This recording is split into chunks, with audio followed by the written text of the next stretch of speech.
अस्सलाम वालेकुम। कैसे हैं आप सब? उम्मीद है कि सब खैरियत से होंगे। घर में काम करते हुए ख़वातीन बहुत सी टिप्स और ट्रिक्स इस्तेमाल करती हैं, जिनमें से मैं बहुत सी आपके साथ शेयर करती रहती हूँ। इनमें से आज भी कुछ आपके लिए शेयर कर रही हूँ। पकाते हुए अगर दाल या सब्ज़ी जल जाए तो इसमें ज़ीरे और टमाटर की बघाड़ लगा दें। जलने की बू भी दूर हो जाएगी, बल्कि बिल्कुल नहीं आएगी। जैसे कि आजकल सर्दी का मौसम है, कुछ लोग फ्रिज को बंद कर देते हैं। अगर फ्रिज को लंबे अरसे के लिए बंद कर रहे हों तो एक बर्तन में गर्म पानी, सिरका और वॉशिंग पाउडर डालकर इससे फ्रिज को अच्छी तरह साफ़ कर लें। फिर फ्रिज को खुश्क करें और एक प्याली में मीठा सोडा रख दें, या फिर अखबार के गोले बनाकर फ्रिज को इससे भर दें। फ्रिज जब खुश्क हो जाए तो इसको बंद कर दें। जब भी आप फ्रिज को खोलेंगे तो इसके अंदर से बू नहीं आएगी। समोसे की पट्टियाँ महफूज करनी हो तो इन्हें पहले मलमल के कपड़े में लपेटें, फिर इन्हें प्लास्टिक की थैली में लपेट कर फ्रीज़ कर लें। ज़्यादा अरसे तक महफूज रहेंगी। क्रिस्पी आलू के चिप्स बनाने हों तो आलूओं को फिंगर्स की शक्ल में काट लें।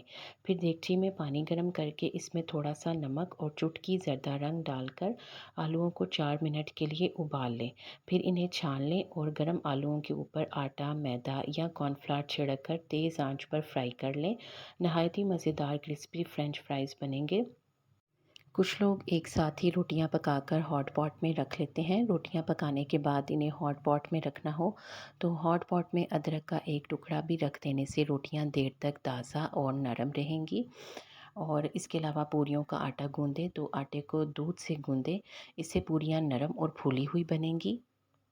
सब्ज़ी अगर ज़्यादा ख़रीद ली हो और इसके ख़राब होने का डर हो तो पानी में सिरका मिलाकर सब्ज़ी के ऊपर छिड़क दें तो सब्ज़ी काफ़ी देर तक ताज़ा रहेगी, मुरझाएगी नहीं। दिन के किसी भी हिस्से में सब्ज़ी को बनाकर फ्रीज़ कर लें, सब्ज़ी बिल्कुल ठीक ही रहेगी। पकोड़ों का जब हम बैटर बनाते हैं तो उसके बेसन में अगर थोड़ी सी सौंफ और अजवाइन शामिल कर दें तो इससे ना सिर्फ बदहज़मी का खौफ ख़त्म हो जाता है, बल्कि पकोड़े भी खुश जायका बनते हैं। कलौंजी और मेथरे हम वज़न पीस लें और एक चुटकी खाना पकाने के दौरान सालन में डाल दें। खाना ना सिर्फ खुश जायका होगा, बल्कि खुशनुमा भी होगा।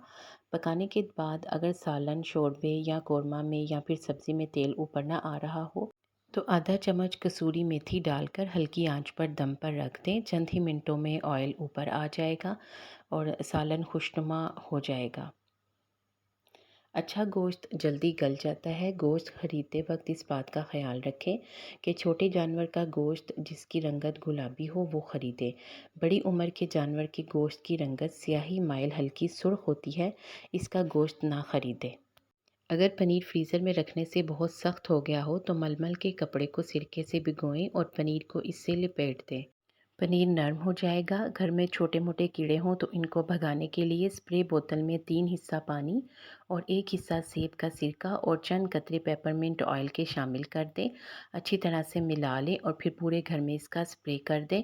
छोटे मोटे कीड़े भाग जाएंगे। उल्टी, मतली, पेट में दर्द हो तो बड़ी इलायची चबाकर पानी पी लें, फ़ौरन आराम आ जाएगा। अगर मसूड़ों में सूजन हो तो हरे धनिए को पानी में अच्छी तरह उबाल लें, फिर छान कर इस पानी से कुल्लियाँ करें। रात को सोने से पहले इस पानी से कुल्लियाँ करें, चंद ही दिनों में मसूड़ों की सूजन दूर हो जाएगी। गले की खराश और सोजिश का ज़बरदस्त इलाज। शहद 1 खाने का चम्मच, नींबू का रस 1 खाने का चम्मच, इन दोनों को मिलाकर दिन में 3 बार इसी तरह पिएं।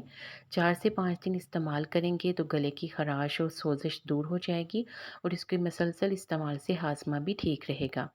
दांतों को चमकाने के लिए पहले टूथब्रश को नींबू के रस में फिर मीठा सोडा में डुबोकर दांतों पर ब्रश करें।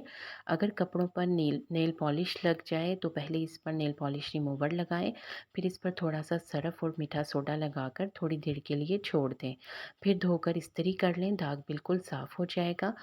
मज़ीद अच्छी टिप्स के लिए वीडियो को लाइक और चैनल को सब्सक्राइब कर दें। वीडियो को देखने का शुक्रिया। जज़ाकल्लाह।